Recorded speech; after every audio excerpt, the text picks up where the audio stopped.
Sedap. Apa putu bambu dalam stil bukan dalam buluh bang? Ini sebab bang lagi bersih, tak bau kepam bang, lagi sedap. Dua warisan lama yang tak pernah hilang di telan zaman. Ini putu piring, ini putu bambu. Satu gebu, satu padat. Dua-dua manis, tak perlu mengayat. Oh, dia tepung apa bang? Ini tepung beras bang. Minta air sikit bang, buat basah-basah dia ni. Okey. Oh, ada resipi-resipi rahsia lagi tak? Ada, tapi rahsia bang. Tu dia. Ini gula Melaka bang. Gula Melaka. Kita bagi gula Melaka ekstra punya bang. Biar customer puas hati lah. Tak kedekup punya bang Kedekup punya bang. Oh, puas hati bang.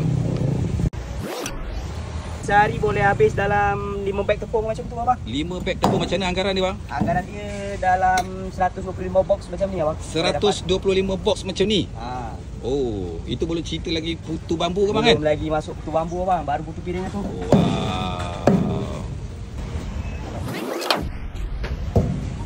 Ini tak kenapa segar bang.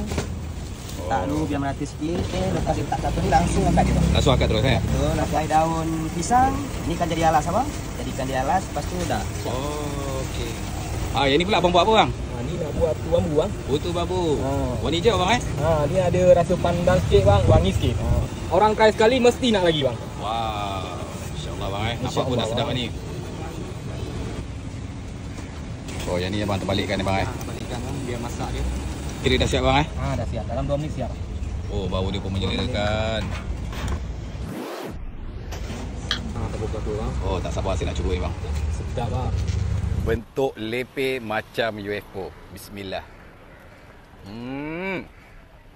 Lembut, pipih, manis di tengah. Kita cuba putu bambu pula. Bismillah.